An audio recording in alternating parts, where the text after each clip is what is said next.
If you were born before 1975, you'll probably recognize this TV personality. His name was Sam Baer, television pitchman for Allied Discount Tires. His famous tagline was, "Tires ain't pretty."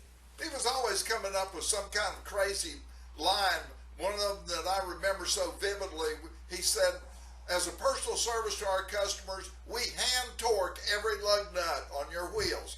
It's very important that your nuts are tight because if they aren't, they might fall off." The point of the story is he took a dull subject like tires and made it into an advertisement that people look forward to listening to. Appraisals aren't necessarily an exciting subject to talk about. However, the scripted television shows Pawn Stars and Antiques Road shows kind of got there a little bit. There are two basic kinds of appraisals: real estate and personal property.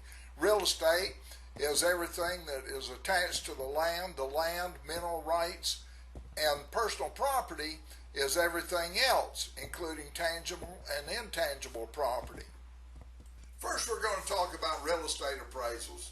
There are three basic types of real estate appraisals. Three types of appraisals are the certified appraisal, the opinion of value, and then there's also the drive-by appraisal. You may have noticed that I changed my shirt. I spilled some coffee on it. We're talking about the different types of appraisals. The certified appraisal is generally performed by a licensed real estate appraiser. There's a little distinction in a licensed real estate appraiser than a licensed real estate broker, which is also authorized to do appraisal. Both appraisals have to comply with USPAP, and we'll talk about that in just a little bit. If the reason for the appraisal is a federally insured mortgage loan, it must be done by a licensed real estate appraiser. As a matter of practice, when I'm appraising real estate, I generally do what we call a broker's opinion of value. The opinion of value has a lot less liability exposure because that's what it is. It's just my opinion of value. I adhere to the same USPAP guidelines as well as utilize the same methodologies in arriving at my opinion. In developing my opinion, I use three different approaches: comparable sales, income, and also the replacement cost approach. For most properties, particularly residential, the comparable sales approach is by far the most effective.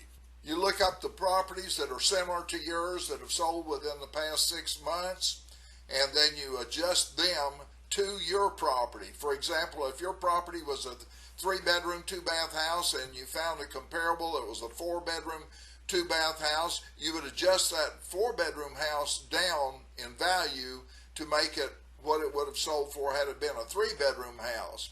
You find those three, you average them together, and voila. That will be a pretty good indicator of the value of your subject property. Likewise, in commercial real estate, for example, storefronts, you base them on maybe front footage comparables, maybe square footage comparables in the different areas that they're in. Same way. Farmland, you would go out and find the similar type of farms and break it down into per acre value, and then you arrive at the price for your subject farm. Warehouses, you just simply break down the square footage of it and figure the comparable square footage sales, and you're pretty much on it. When it comes to appraising rental properties, you also have to consider the income approach because that's what investors are buying. Specialized properties that were built for a specific purpose, have to be approached from several different angles. Churches are a property that are hard to appraise. It's hard to find good comparables, and certainly the income approach is difficult because, what if the collections were bad last Sunday? How are you going to judge the income from that property? Well, so it boils down to what you may have to do is use the cost of replacement approach. What it costs to build it per square foot, and maybe take some depreciation off of it. And then there are those properties that you may have to appraise as just simply vacant land, less the cost of demolishing the structures that are on them, because the structures may be obsolete. They were built for a specific purpose. For example, a slaughterhouse. You know, God can't get you a permit to build a slaughterhouse in Florida right now with the environmental regulations. So, therefore, that type of building is worthless. The building's going to have to either be repurposed at a great expense or totally removed at great expense. One very important term on an appraisal or an opinion of value that you might see on a report is the effective date. The effective date is the actual date that was used as the valuation period for the subject property. Many times, for example, an estate may order an appraisal for the decedent because the decedent might have passed away a year or two ago. The appraisal has to be backed up to be, you know, what the value was on the date that he died. And that may be a totally different value than what you would have at the current date or the date that the appraisal was actually done. The next type of appraisal I want to cover is the drive-by appraisal. And I'll explain it like this.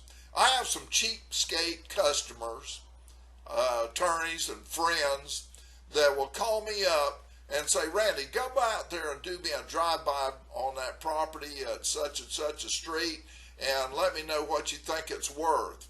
Now, I know that they're telling me that they aren't thinking about paying me for my expert knowledge, so they want me to do what they call a drive-by appraisal, and I'm going to drive by at about 30 miles an hour, and I'm going to look at the property. I'm not going to see the 15 drums of leaking chemicals in the backyard or the cracks in the foundation where it's settling from a sinkhole damage or whatever else might be wrong with the property that you can't do with a good inspection of it. So, and I may even resort to even just looking at a picture of it on Google. So that's what you call a drive-by appraisal. That's exactly what it is. Earlier we talked about USPAP, Uniform Standards for Professional Appraisal Practice. Back in the heyday of the last real estate boom, the banks had cozied up with the appraisers. The appraisers were being hired based on who would give the highest appraisal because the bankers were trying to make loans.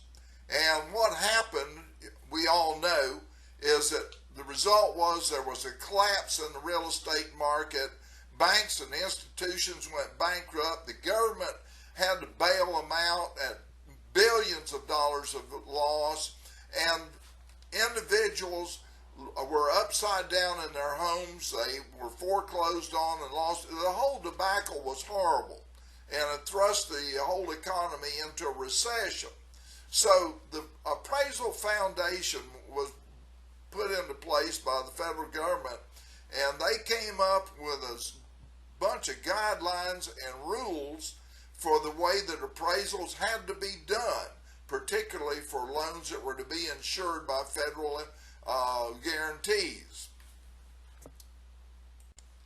Most of the appraisal organizations, including the American Society of Appraisers and the National Auctioneers Graduate Personal Property Appraisal Division, require their members to be compliant with USPAP on their appraisals. And also, they require training almost every other year just to make sure that they are up to date on the latest rules and regulations that are put out by the Appraisal Foundation.